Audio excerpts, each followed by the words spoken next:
Yeah, what an asshole. All right. So you brought up Big Gulp. The Bloomberg mommy state thing. Blah blah blah blah. Like all prohibition is the same, which it's not. Obviously, some activities, the only victim is yourself. You're not exploiting somebody else. You're just fucking yourself, and that certainly should be your right. And I could also use cigarettes as an example, where unlike fat and sugar, that causes people to have ill health, more expensive healthcare problems. Cigarettes are kind of fatal. It's more draconian a punishment, cleaner, and so they're actually a asset to other people's lives. People are richer because of cigarette smoking, not poorer. So the non-smokers are actually richer. So they really don't have any "I'm a victim" kind of complaint from cigarette smokers, where clearly people who take care of themselves do have a victim right to say you're wasting my resources with your bad habits. Clearly. That's a fact. So, yeah, ignore that. Fuck you. All right, and then that people don't like laws. Well, yeah, gee, boy, I needed you to explain that to me, that people don't like laws that they don't feel are protecting them. So, of course they don't. That means they shouldn't exist. The law shouldn't exist because people don't like laws that they can't understand what they exist for, and the victims that exist, and they don't care. Because they're glib, selfish assholes, we should assume the law is bad because it makes people feel unfree. No, we should just concede the point that the assholes who have a problem with wearing their goddamn fucking seatbelt are the assholes. The assholes who can't put their cell phone down and drive their fucking car are the assholes. Okay, not the people you're saving from being killed by one of those assholes. The victims deserve the rational protection of the abolition, the disincentives of abolitionism, whatever, again, abolitionism means. What exactly are you saying? I'm saying kill them for committing the crime, or am I saying discourage the crime, you'll have less of the crime? And so then he brings it back to black markets. He says, like, somehow this is a subject. The subject is somehow we get rid of black markets by creating legal markets. And that evidence doesn't demonstrate that. So again, that's your non sequitur. You're evading the subject because your legal markets don't end the black markets. So, and then I guess it depends on the kind of black market. I mean, you could argue there's no black market in gambling anymore, substantive one. But that's because the legal market is so expansive. So again, unless you're going to make it a lot of stuff legal in your legalized prostitution that is borderline victim creating, the ones who need to do this a more aggressive exploitation are going to still create their black markets, and we already see that again all around the world. We see it. We see where the money goes, and it's going younger and younger, and you're just pretending that the problem is solved by having legal prostitution. And let's also understand black markets are smaller markets, and so right there you have kind of a win because you have a smaller market. So it's a lot easier to manage a small market than a big market. And again, with something like prostitution, I don't. It's got intrinsic problems, and ones that you're erasing with leprechaun magic, nothing realistic. So until you fix those real problems, I think a conversation about your fantasy world where it has non-consequential is just bullshit. No victims that you give a shit about. And that's what it comes down to. They're just victims you don't care enough about. So you'll write them off. Where I won't. Because I'm not an asshole like you. And I sort of would argue that I'm, I had some sort of instinctive maybe, okay, well, that's right. So he said this has nothing to do with the subject, right? So I made the comment about, I don't have an answer for human sexuality. it's difficult. The problem between men and women is difficult. The problem, lots of these things are difficult. And you're not going to solve them with a social answer. And I'm just saying, I think, as I explained, you're not going to do anything constructive to the relationship between men and women by creating legal prostitution. So if you have any vision that there's any hope of these two animals becoming anything but separate species, I mean, that's what that they'll never reproduce in the future. They'll never create, well, that's to my advantage, right?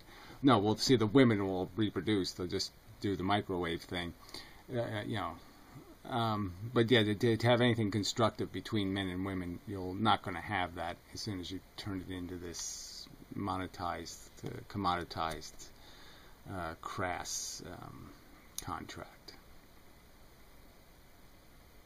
No chance at all. But I'm just saying it. But there's no there's no fix for it. There's no way to make it all right. That ain't going to happen. I hate jumping in again, but man, he's just so fucking obnoxious. I mean, to make accusations that somebody else is on tangents or non sequiturs or didn't get a point right. I mean, fuck. So I'm talking about the fact that men and women have intrinsic problems, biological differences and whatnot. And then he starts talking about men and women in the workplace, which is a separate subject altogether. I still wouldn't even concede his point that it's not an issue, because I think it is, obviously. I think a lot of men have a big problem with having a woman ordering them about and such. So I think it's just nonsense to say those issues don't even exist, because of course they do. But this isn't what I was talking about at all. I'm talking about the relationship between men and women. I'm talking about divorce rates. I'm talking about the fact that it's really hard for these two organisms to find a way to live with each other in some sort of really constructive way, to actually do something in terms of relationships that is, a good idea, because it often turns into a really bad idea. And that's just sort of hastemic. But it had nothing to do with workplace. I mean, obviously workplace has rules, and most of the time people can obey the rules of where they work, and they can't really get caught up in gender politics. Man. Whew. Back again. Anyway, so this part just seemed really stupid. You got this whole preference thing. So again, he turns it into a preference. So this is all somehow about preferences, and it's not about victims again. It's not about trying to find the best solution, okay?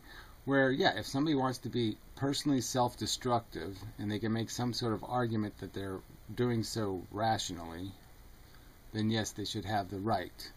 But again, that's not what any of these subjects have anything to do with, is the fact that people are hurting themselves. No, they're going to hurt somebody else in the end, ultimately, with that liberty. The liberty comes at a price.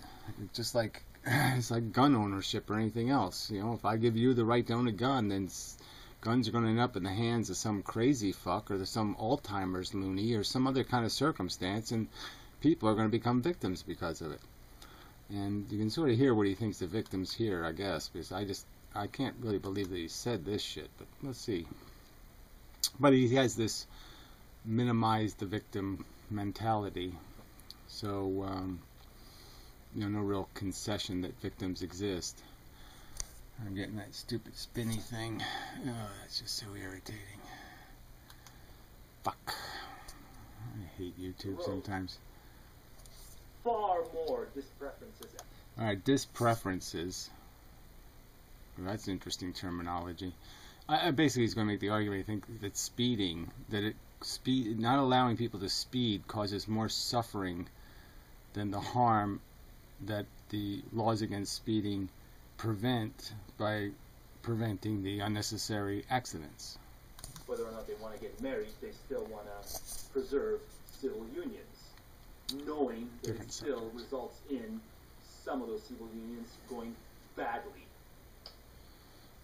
Well, again, your abolitionism word is your word, okay? You're telling me that it always means draconian abolitionism. So you're saying to me, do I solve the problem by killing? If I kill all the women, then there won't be any need to worry about this subject, right? All the women are dead. There's no prostitution. So, well, I mean, it'd be all homosexual prostitution then, right? So it'd be a whole different subject.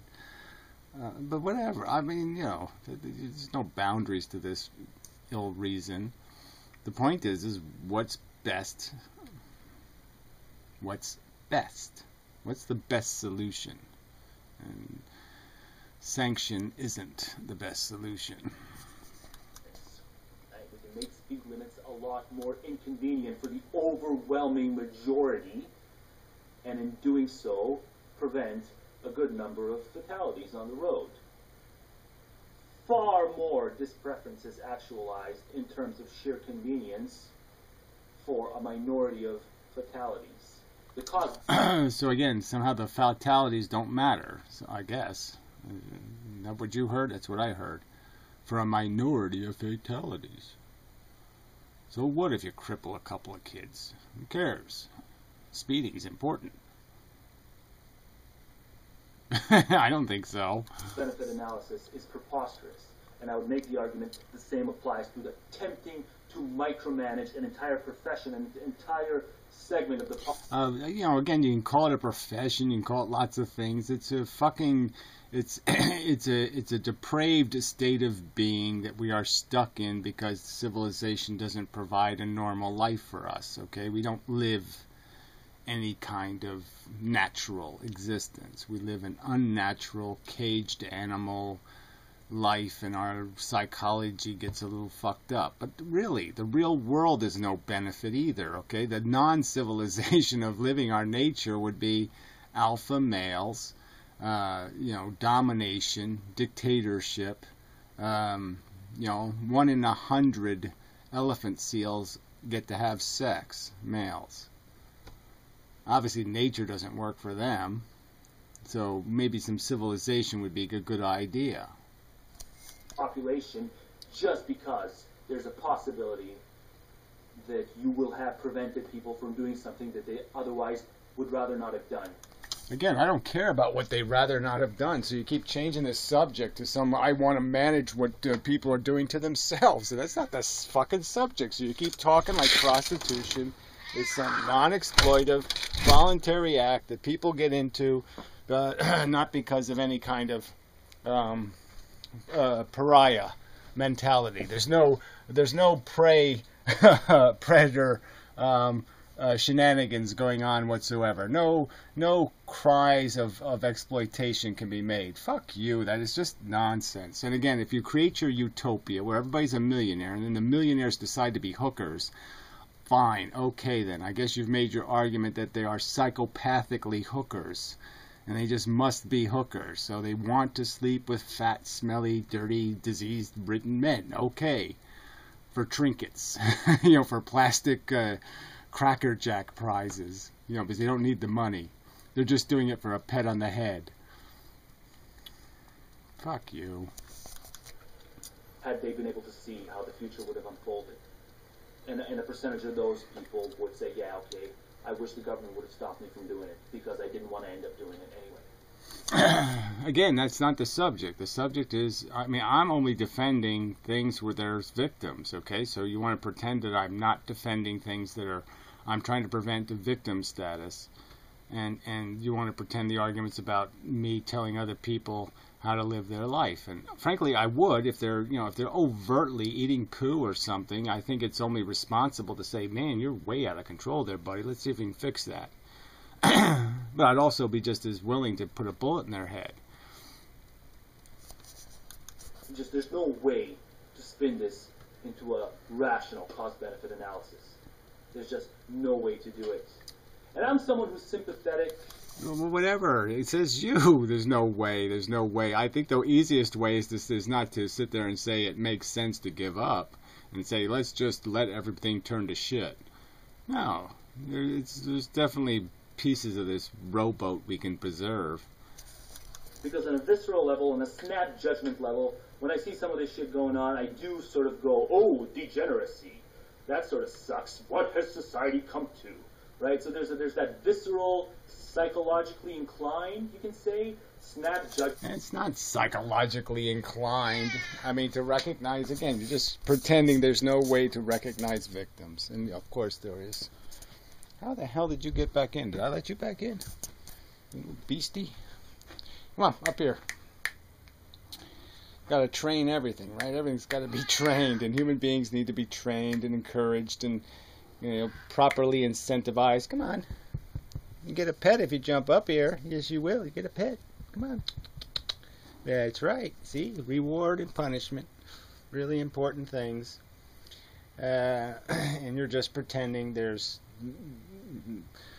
nothing to it. That's no value. Reward, punishment? No, that's not a real psychological phenomenon. Yeah, it is. That I make myself. But I don't try to convert that into policy. Policy is a different animal.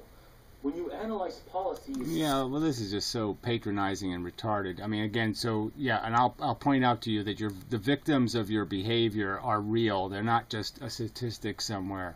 They're a real victim. They're going to pay the price. You have no right to impose the price, period. Blah, blah, blah. Calls on you to humiliate that snap judgment. Look, it's like if people want drug legalization, they have to come to the table with some kind of responsibility. They have to say, look, let me have the right to use drugs, and I'll take on the responsibility of being punished, all right, if I show up to work on drugs, or if I kill people, or I do this, or I do that. You got to take responsibility for it. If you're not willing to take extra responsibility, then you shouldn't have extra liberty. Of your psyche. I mean, gun owners don't want to take any responsibility for the drunks and the fights and the stupid shit and the ex-wives and all the rest of the shit that gets damaged by their gun right ownership. They don't want to take any responsibility for the fucking victims. And it's just bogus. That's a social cost. Yeah, we all should pay for their right to own guns. Well, fuck that. They should be paying for it. It's their fucking precious liberty. Anyway. I can't believe I'm only halfway through this shit. Fuck.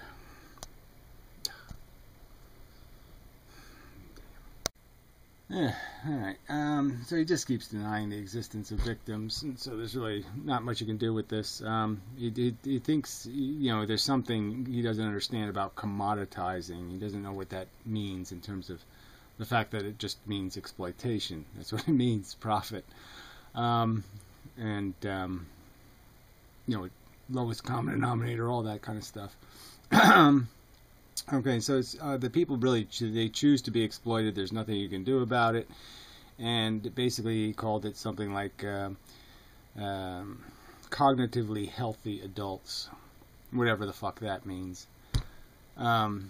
We understand that we live in a world where people don't do the right thing, and they have really bad habits, you know, where they actually will pollute the environment and poison their water and do all kinds of things like that. And these are all cognitively healthy people. So again, it's just not about being cognitively healthy. It just doesn't mean anything. What it means something is the long-term versus short-term gain. We know that's a real problem with human psychology. People can't look far ahead. They can only look short-sighted. What's in it for me? And that kind of psychology doesn't work. It doesn't have any of the components of civilization. It will not get you to the future and into a better place. All right, now he's on the economy stuff, which he's obviously clueless of what's taken place. The rich have gotten steadily richer since the Great Depression. Okay. They got wiped out in the Great Depression and just have been building it back up again. They have a mountain of wealth once again. Well, they have a mountain of claims, and the debt is huge. Okay, so where debt was mostly business before, it's now, but it was business debt because of credit. You know, just you know, I'll sell you a car today that you pay for later. So that debt, business debt, was basically personal debt that they really didn't. They counted things differently. But anyway, so it's just the same thing. So you've just gotten people back up to huge amounts of debt, and he has this whole theory that somehow the rich, it's in their interest to keep the people comfortable. It's not in their interest. Keep them busy and distracted and blighted and burdened is their interest, and to keep a police state to enforce all of that. So I mean, this idea that they're going to come up with this wonder machine and it's going to do everything. and there'll be infinite resources. We'll all have the supermodel wife. We all get to have the beach house that's the closest to the beach. We all get to live in the high rise that has the best view of the city or whatever. We all get the best of best of best, and there's absolutely no difference, and there's not going to be any competitiveness, and there's not going to, bullshit, fuck that, you're silly. So anyway, he's bragging about how Marx got it wrong. No, Marx got it right. And we are basically been driven to a meager existence. Most of the working world, most of the people doing productive work in the world are not living much of a life. They're working. They're machines. They don't have any life. Concur to that, but much of the 20th century disproved those predictions. So, says you. Again, I think Marx was right on. The wealth all migrated to a few people, and the vast majority of people are living in shit. Okay, we got 3.7 people living in horrid poverty. They don't own any wealth, and like I said, the working poor, another couple of billion at least, are working, 70 hours a week and don't live a thing called a life. It did get a lot of technological advancement benefits throughout various decades, thanks to, in part, to Keynesian policies. The trade. You're an idiot. You debt money. Yeah, that's really a great idea. Debt is so brilliant. It doesn't make the rich richer. Oh, wait a minute. Yeah, it does. Preposterously richer. Idiot. So certainly first have to reverse that trend before we even possibly have this conversation about people's choice to become a hooker in their free time or whatever. Sex slave in their free time.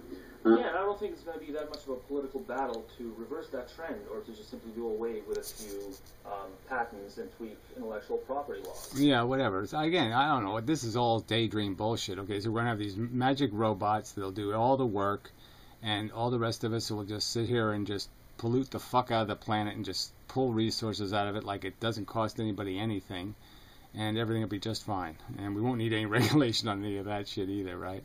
Well, everybody just has 10 kids. Who cares? Everything's free. Power's free. Everything's free. There's an unlimited supply of everything. Bullshit. Or whatever. Bullshit. Preposterous bullshit. There's nothing else to say to that, right? It's just too silly. Nobody could be buying this crap. We just change a few little pet. Yeah, look, it's no problem getting the money from the rich. I'm just saying. I mean, frankly, you do it tomorrow. Just end inheritance, and all the money will come back. The problem is, there's no will to do it.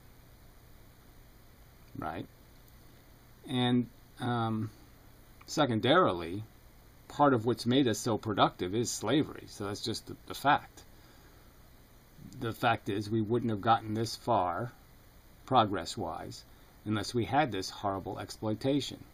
It's very profitable to squeeze the life out of the most human beings, so a few privileged human beings in the West can live a nice, comfortable life. Or more comfortable. But like I said, none of this buys us immunity, and we know that people can have billions of dollars and still not enough. Donald Trump thinks he needs all 10 of his $1 billion. He needs all 10 of them. You couldn't possibly give $1 billion away. I mean, no, I need all 10 of them. They're very precious. I mean, that's human psychology, and you're calling that healthy and normal and respectable, and I'm saying, no, it's not respectable psychology. Humans are full of non-respectable, disrespectable psychology, and it is the obligation of civilization to at least say, there's a $50 fine for that. That's at least the obligation. Fucker.